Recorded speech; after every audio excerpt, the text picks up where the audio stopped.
Hola a todos, espero que estén bien en sus casas. Este es el video de la guía de la corrección de gametos. Así que, bueno, igual que siempre, espero que hayan hecho la guía. No he recibido muchas, así que por lo mismo espero que hayan personas que no me la hayan podido enviar, pero que sí la tienen hecha. Ahora, si no es así, antes de ver el video sería lo ideal que lo hicieran y que después usaran este video solamente como una forma de corrección, ¿ya? Y no olviden enviarme también a mí la guía porque la corrección que ustedes pueden hacer con este video no reemplaza el enviármela a mí, porque yo necesito tener como tener un respaldo de las personas que han estado trabajando y las que no. ¿Ya? Así que las personas que lo han hecho, con su guía en mano, con su respuesta, goma, un lápiz de mina, para que puedan empezar a corregir si es que hay algún error. ¿Ya? Empezamos entonces. La última guía que yo les envié era la de gametos. Y bueno, para hacer un resumen, esta guía tenía, ¿no es cierto?, un texto, el cual ustedes tenían que... Ahí, ahí. Tenía un texto el cual ustedes tenían que leer para poder después responder.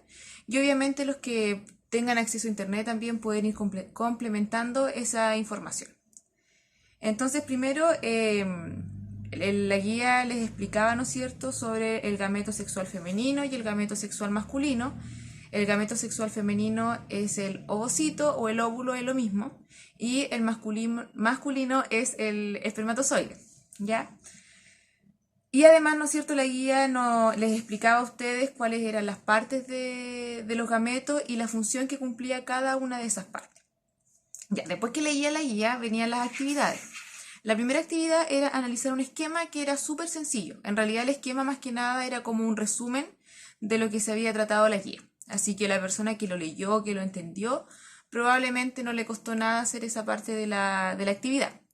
Y ahí más que nada la explicación era de que en los seres humanos tenemos un sistema reproductor femenino y un sistema reproductor masculino, ¿ya?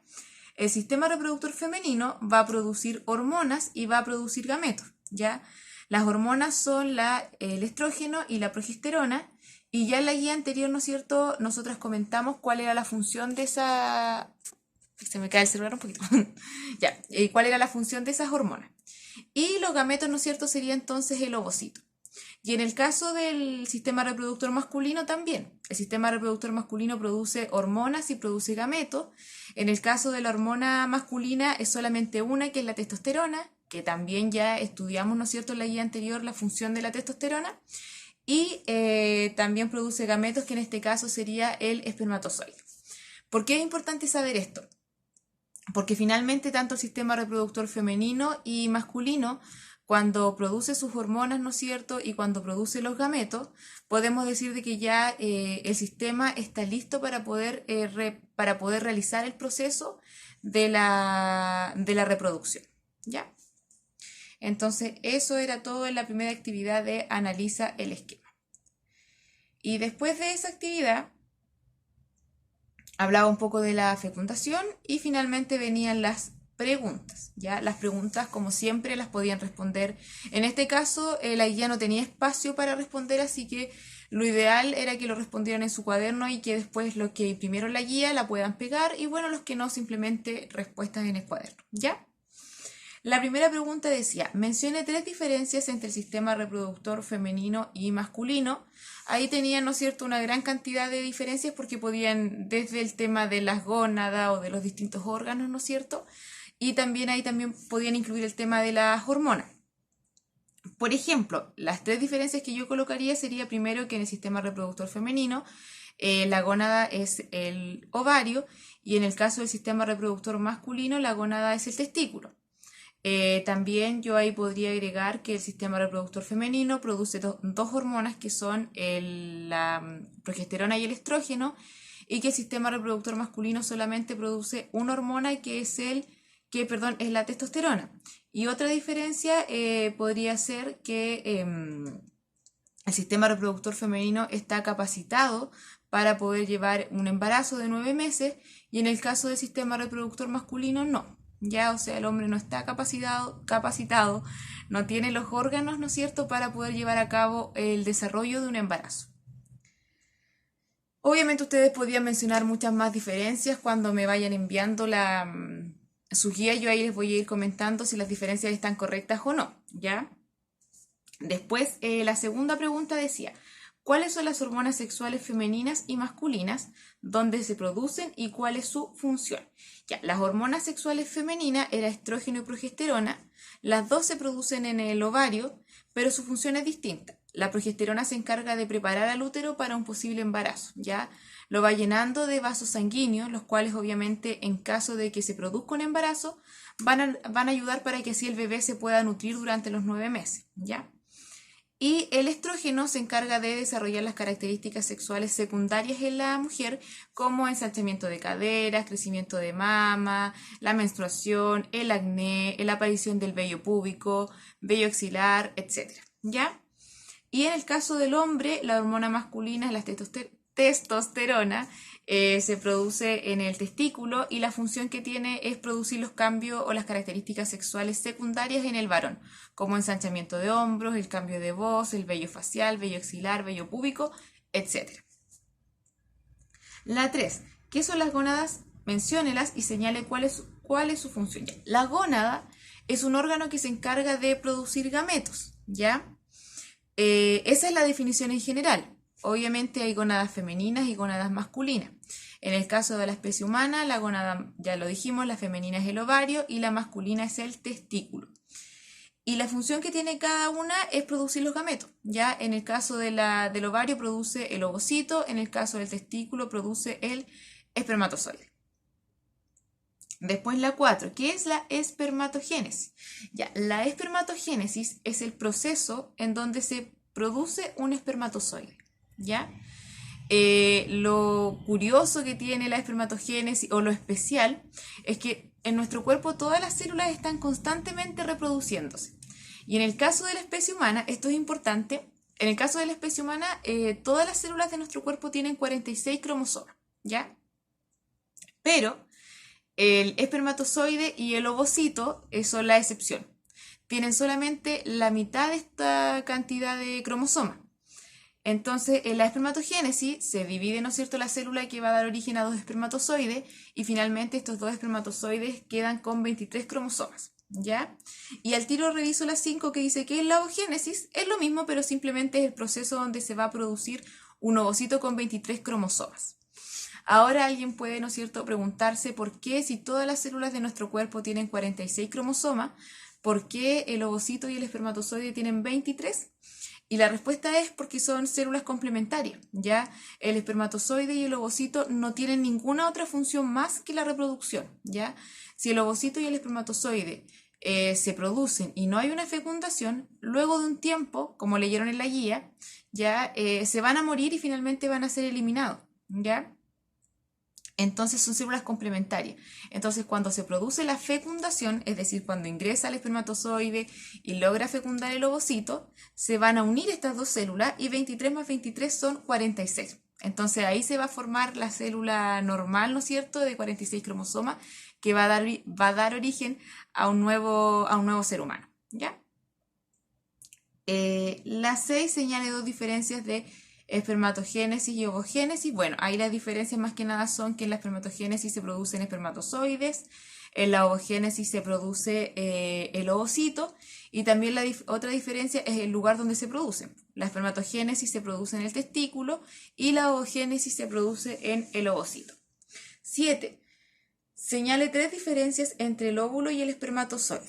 Ya, ahí la principal diferencia es el tema de movimiento. Por ejemplo, el óvulo no tiene un movimiento, no puede moverse, ¿ya? El óvulo para poder, bueno, cuando lo produce el ovario, el óvulo se va a la trompa de Falopio. Y de la trompa de Falopio, haya o no haya embarazo, tiene que llegar al útero de la mujer. Pero ¿cómo se mueve? Se mueve gracias a los pelitos que tiene cilios, ya que se llaman, o como unas vellosidades que tiene la trompa de Falopio. Entonces, estos como pelitos van empujando al ovocito hasta que llegue, ¿no es cierto?, al útero. Pero, por ejemplo, si no la trompa de Falopio no tuviera estos pelitos, entonces el ovocito se quedaría ahí en el mismo lugar y ahí se quedaría por siempre, ¿ya? En cambio, el espermatozoide no. Como ustedes leyeron en la guía, el espermatozoide tiene una colita que se llama flagelo, y este flagelo obviamente tiene energía que le permite el movimiento del espermatozoide, ¿ya? Entonces el espermatozoide se puede mover solo. De hecho, cuando llega al sistema reproductor femenino, durante una relación sexual, el espermatozoide inmediatamente va a tratar de llegar a la trompa de Falopio, donde está el ovocito, y va a tratar de fecundarlo. Otra diferencia, son tres diferencias. Ya. Otra diferencia entre el óvulo y el espermatozoide es el tiempo de vida. El óvulo como máximo puede durar 48 horas y el espermatozoide dura 72 horas vivo, ¿ya? Después de ese periodo, estas gónadas se mueren y simplemente esperan el momento de ser eliminadas del cuerpo ya sea de la mujer o del hombre. Y otra diferencia es el lugar también de origen. El óvulo se produce en el ovario y el espermatozoide se produce en el testículo. Después, bueno, esto era ya cada uno, ¿no es cierto?, que dibuje en su cuaderno un óvulo y un espermatozoide, y tenían que dibujar las partes, pero eso obviamente se tenían que guiar con los dibujos que estaban ahí en la guía, o bueno, si alguien no los entendió, podía buscarlos por internet, ¿ya? La 9, ¿cuál es la importancia de los gránulos corticales del ovocito? ¿Qué sucedería si el ovocito no los tuviera? Ya, esto es súper importante porque, a ver, cuando se produce la fecundación, ya el espermatozoide ingresa al ovocito, pero solamente ingresa su cabeza, ¿ya? Porque la cabeza es lo que a mí me interesa, porque ahí se concentra el ADN, ahí está el material genético. Entonces todo lo demás, el cuello y la cola, quedan afuera.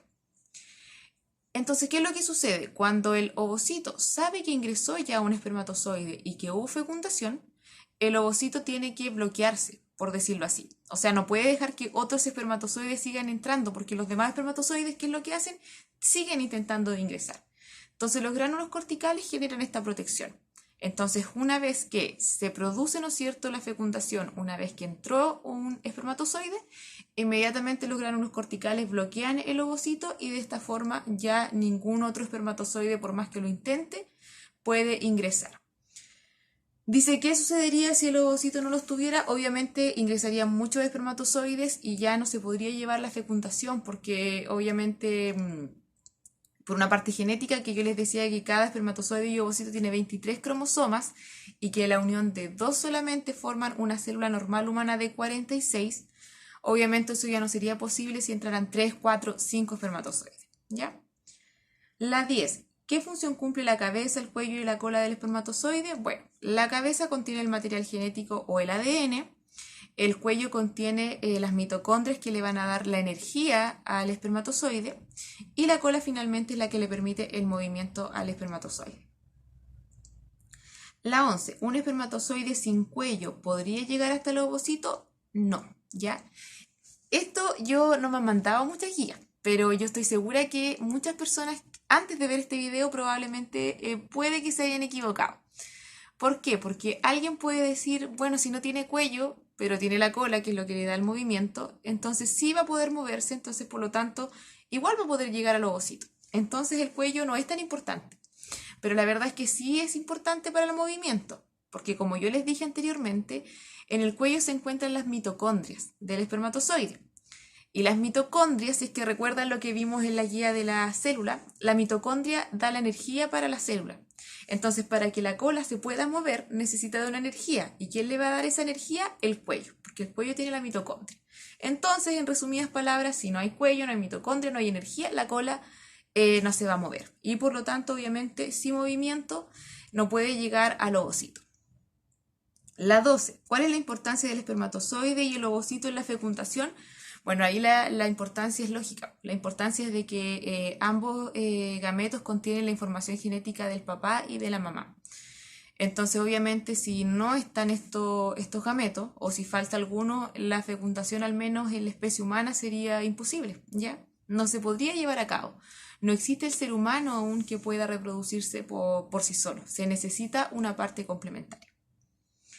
Y la 13, ¿qué es el cigoto? Ya, el cigoto es la célula que se forma cuando, en el momento preciso en el que se une el espermatozoide y el ovocito. Esa es la célula inicial y es la que después se va a comenzar a dividir en muchas más celulitas hasta que finalmente se comienza a formar un nuevo individuo, un nuevo ser humano, un bebé, y obviamente ese proceso tarda 9 meses aproximadamente en completarse, que es lo que dura el embarazo de la especie humana, ¿ya? Y eso era toda la guía, si se dan cuenta era súper precisa, era súper cortita, contenía algunas preguntas para que recordara la guía anterior. Y también preguntaba sobre el tema de esta guía, que era los gametos, que eran el espermatozoide y el ovocito. Recordar, por favor, para las personas que vean el video, o por último el que no lo vea, pero se lo puede comentar a un compañero, de que vayan enviando la guía a las personas que pueden, mándenmela a mi WhatsApp o a mi correo, ¿ya? Pero háganles llegar. ¿Mm? Ahora ya nos vemos en un mes más porque si se dieron cuenta las guías ahora van a ser una vez al mes, ¿ya? Así que ahora van a tener todo julio para hacer la guía de los cambios de la pubertad que les acabo de enviar. Así que espero que ya teniendo un mes para hacerla, obviamente el otro mes tenga muchas más guías que revisar, ¿ya? Así que eso, espero como siempre que estén bien en sus casas, cuídense mucho y nos vemos en el otro video. Chao.